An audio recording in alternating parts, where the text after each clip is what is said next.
Praise lord, దేవుని స్తోత్రం, హల్లెలూయా. Hosanna వైఎస్ఎస్బి ministry పరిచయ తరపున మీ అందరికీ శుభాభివందనాలండి. ఉదయకాల దేవుని చేత ప్రభు మిమ్మల్ని నింపి తృప్తిపరిచి మీరు తలచిన ప్రతి కార్యాలు సఫలపరచునుగాక. ఆమెన్. ఈ ఉదయకాలం వేళ దేవుని వాక్యాన్ని ధ్యానం చేద్దామండి. నిర్గమాకాండము 14వ అధ్యాయము 15వ వాక్యం అండి. అంతలో యెహోవా మోషేతో, నీవేళ నాకు మొరపెట్టుచున్నావు, సాగిపోవుడి అని ఇశ్రాయేలీయులతో చెప్పుము. నిర్గమాకాండము 14వ అధ్యాయం 16వ వాక్యాలు చూస్తారండి. నీవు నీ కర్రను ఎత్తి ఆ సముద్రం వైపు నీ చేయి చాపి దాన్ని పాయలుగా చేయము. అప్పుడు ఇశ్రాయేలీయులు సముద్రము మధ్య ఆరిన నేల మీద నడిచిపోదురని మోషేతోటి దేవుడు సెలవిస్తున్నాడండి.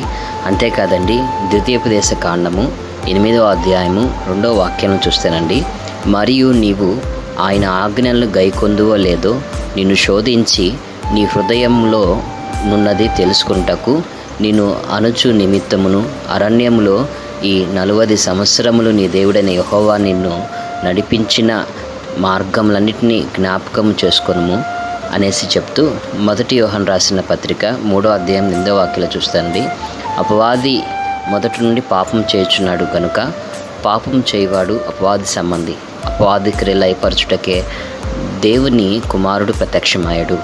ఈ వాక్యం వింటున్న మీ అందరి జీవితాల్లో అపవాది యొక్క క్రియలని దేవుని కుమారుడైన నజరేయుడగు యేసు లయపరిచి అద్భుత విడుదల ఆశీర్వాదములు అనుగ్రహించునుగాక. ఆమెన్.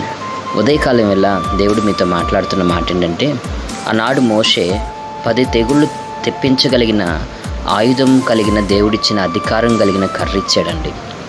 ఆ కర్ర చేతిలో ఉండగా ఆటంకం వచ్చింది కదా అనేసి ఎదర చూస్తే సముద్రము, వెనక చూస్తే ఫరో సైన్యం వస్తుంది, ఇటు చూస్తే 40 లక్షల కాలుబలం, ఏంటి మోషే, ఏంటి ఇట్లా జరుగుతుంది అని ఏక స్వరముతో తనతో మాట్లాడుతుంటే అతడు ఏం చేయాలో అర్థం కాని పరిస్థితులలో అతడు అటు ఇటు చూస్తూ ఉన్నాడు.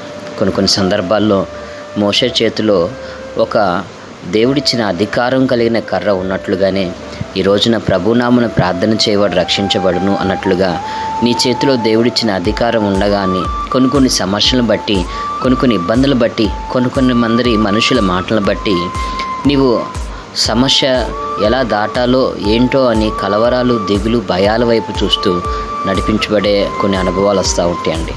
మోషే దేవుని వైపు చూసినప్పుడు దేవుడు ఒకటే అంటున్నాడు, నువ్వెలా నిలబడ్డావు, నువ్వెలా సాగిలపడ్డావు. దేవుడు మోషేతో మాట్లాడడానికి గల కారణం ఏంటంటే మోషే ప్రార్థన చేశాడు. ఈ రోజున కష్టాలు, బాధలు, ఇబ్బందులు, ఊపిరి ఆడలేని ప్రతికూలమైన పరిస్థితులలో నీవు లోకం వైపు చూస్తున్నావు, కానీ లోకంలో సహాయం చేయగలిగిన సర్వశక్తి కలిగిన దేవుని వైపు నువ్వు చూడగలుగుతున్నావా? ఈ ఉదయకాలం వల్ల దేవుడు ఈ వాక్యం చేత నీతో మాట్లాడుతున్నాడు. ఐగుప్తు చెర నుంచి దేవుడు ఇశ్రాయేలుని విడిపించినట్లుగా నీకు కన్నీళ్ళ నుంచి, నీ కష్టాల్లో నుంచి, నీ బాధల్లో నుంచి, నీ అప్పుల్లో నుంచి, నీ సమస్యల నుంచి, నీ రోగాల్లో నుంచి నిన్ను విడిపించుటకు ఆయన సమర్థుడకు దేవుడై ఉన్నాడండి. కాబట్టి ఆ కర్ర చాపు పాయలుగా చేయి అని అధికారం ఇస్తున్నాడండి. సృష్టికర్తకు దేవుడు అధికారం ఇస్తున్నాడు. ఆయన వాక్యం నీ హృదయంలో ఉందో లేదో అని ఆయన నిన్ను పరిశీలించు నిమిత్తము అరణ్య అనుభవంలో నిన్ను తీసుకొని వెళతాడు. అరణ్య అనుభవాలు నీ జీవితంలోకి వచ్చినప్పుడు నువ్వు కలవరపడకూడదు, కానీ నీ హృదయంలో భద్రపరుచుకున్న వాక్యం నీ హృదయ కోవెలలో నిన్ను వెలిగింపజేసి, నిన్ను ధైర్యపరిచి, నిన్ను ఉత్సాహపరిచి, నిన్ను సమాజంలో ఘనత కలిగిన, స్థానం కలిగిన అనుభవాల్లోకి నడిపించగలిగిన ఆ శక్తి కలిగిన వాక్యం నువ్వు తీసుకున్నప్పుడు అండి, ఆ వాక్యం ద్వారా దేవుడు ఇంకనూ నిన్ను ఆశీర్వదిస్తాడు. ఈ ఉదయకాలం ఇలా కష్టాలు, బాధలు, ఇబ్బందులు ఎక్కువైపోయినాయి అని నువ్వు అనుకుంటున్నావు, కానీ దేవుడు నిన్ను పరీక్షిస్తున్నాడు అని నువ్వు ఆలోచిస్తున్నావా? అంతేకాదండి, నీ కుటుంబ వ్యవస్థలో, నీ ప్రయత్నాల్లో, నీ ఉద్యోగములలో, నీ వ్యాపారంలో, మీ చేతి పనుల్లో అపవాది తన క్రియల ద్వారా నిన్ను వేధిస్తూ, శోధిస్తూ, భయభ్రాంతులు గురి చేస్తున్నాడని, అపవాది క్రియలు లయపరచటకు దేవుని కుమారుడు భూమి మీదకు ప్రత్యక్షమయ్యాడని, ఆయన పేరు నజరేయుడగు యేసు. ఆయన రక్తము ద్వారా నీకు ఒక విమోచనం, ఆయన రక్షణ ద్వారా నీకు ఒక విమోచనం. ఈ ఉదయకాలం నీ వాక్యం వింటున్న నీవు ఎవరైనా కానీ దేవుని మీద నమ్మకం కలిగినడు, దేవుడు నీ కార్యాలు సఫలపరుస్తాడు. అంతేకాదండి, అపవాది మొదటి నుంచి పాపం చేస్తున్నాడంటండి. పాపం చేయవాడు అపవాది సంబంధి అంట. పాప సంబంధమైన తలంపులు, ప్రేరేపణలు మనిషిలో వస్తే పరిశుద్ధమైన తలంపులు, ప్రేరేపణలు మనుషులు వస్తాయి. మనిషి క్రియ అనేది పాపం వైపు చూస్తే తన జీవితంలో పాపమే ఉంటుంది. మనిషి పరిశుద్ధత అనే క్రియలో చూస్తే తన జీవితంలో పరిశుద్ధత ఉంటుంది. కాబట్టి ఈ రోజున ఈ వాక్యం ఉంచిన నీవు సాతానుతో నువ్వు పోరాడాలి. నీ చెడు తలంపులతో, చెడు ఉద్దేశాలతో, చెడు తంత్రములతో నువ్వు పోరాడి నువ్వు ఒక సజీవ సాక్షిగా నిలబెట్టబడాలని దేవుని అనాది సంకల్పమై ఉన్నది. ఈ వాక్యం వింటున్న నీవు ఎటువంటి చీకు చికాకుల మధ్యలో కుమిలిపోతున్నావో, ఎటువంటి ఐగుప్తు యొక్క బానిసత్వపు కాడిలో నువ్వు చిక్కుకుపోయావో నాకైతే తెలీదు.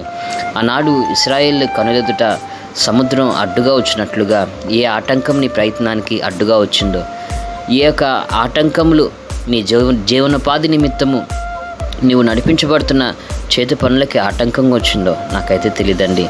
ఉదయకాలం వేళ దేవుడు నిన్ను చూస్తున్నాడు, నీ చేతి పనులు చూస్తున్నాడు. నీ శ్రమలనే అనుభవాల్లో నీ హృదయంలో నీవు ఎంతగా ఉపదేశాన్ని కలిగి ఉన్నావో కూడా దేవుడు చూస్తున్నాడు. కాబట్టి సర్వశక్తి కలిగిన దేవుడు ఆశ్చర్య సహాయము మీకు అనుగ్రహించి ఆయన కృపతో మిమ్మల్ని ఆశీర్వదించి దీవించి ముందుకు నడిపించునుగాక. ఆమెన్. అపవాది క్రియలు లయపరచుటకు దేవుని కుమారుడు ఈ భూమి మీదకి వచ్చాడు అన్న వాస్తవాన్ని గ్రహించి నీ ఆత్మీయ జీవితంలో సర్వశక్తి కలిగిన దేవుని సహాయం పొందుతూ నీవు నడిపించబడదువుగాక. ఆమెన్. ఆనాడు మోషే చేయి చాపంగానే ఎర్ర సముద్రం మీద అధికారం ఇచ్చిన దేవుడు ఈ రోజున ఉదయకాలం వేళ ఏ కష్టము, ఏ బాధ, ఏ చీకు చికాకుల్లో విడుదల కొరకు మీరు ప్రార్థన చేస్తున్నారో నిశ్చయంగా ప్రభునామను ప్రార్థన చేయవాడు రక్షించబడును అన్నట్లుగా ప్రభు ఒక అద్భుతం మీ జీవితంలో జరిగించి రక్షణ కార్యాలలో మిమ్మల్ని స్థిరపరిచి నడిపించినట్లుగా మీ కొరకు చిన్న ప్రార్థన. కృపా సత్య సంపుడకు దేవ మీకు స్తోత్రమయ్యా. నీ యొక్క కార్యాలు నీ బిడ్డల జీవితంలో జరిగించు. అభిషేకంతో నీ బిడ్డలైన వారిని నింపు.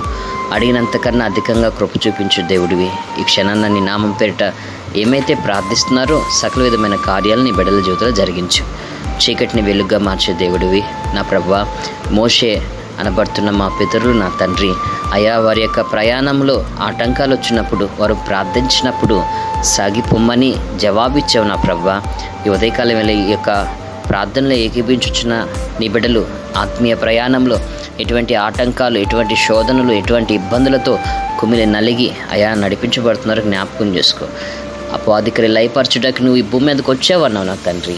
ఈ ప్రార్థనలు ఏకీపిస్తున్న నీ బిడ్డల జీవితాల్లో, ప్రయత్నాల్లో, చేతి పనుల్లో ఆటంకాలుగా అపవాది ఏ క్రియ చేస్తున్నాడో మాకైతే తెలియదు. కానీ ప్రభువా నీ యొక్క సర్వశక్తి కలిగిన కార్యాల ద్వారా నీ బిడ్డల జీవితంలో అసాధ్యమైన కార్యాలు సుసాధ్యం చేసి అపవాది క్రియలు లయపరిచి అభిషేకముతో నీ బిడ్డలైన వారిని నింపి బలపరచమని, నూతన కృపల చేత ఉదయకాల వేళ నీ బిడ్డలైన వారిని ఆశీర్వదించు, దీవించమని నజరేయుడైన యేసుక్రీస్తు ప్రశస్త నామం ప్రార్థిస్తున్నాం తండ్రి. ఆమెన్.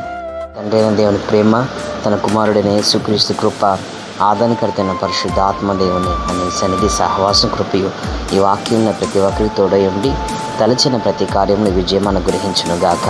ఆమెన్. ఆమెన్. ఆమెన్.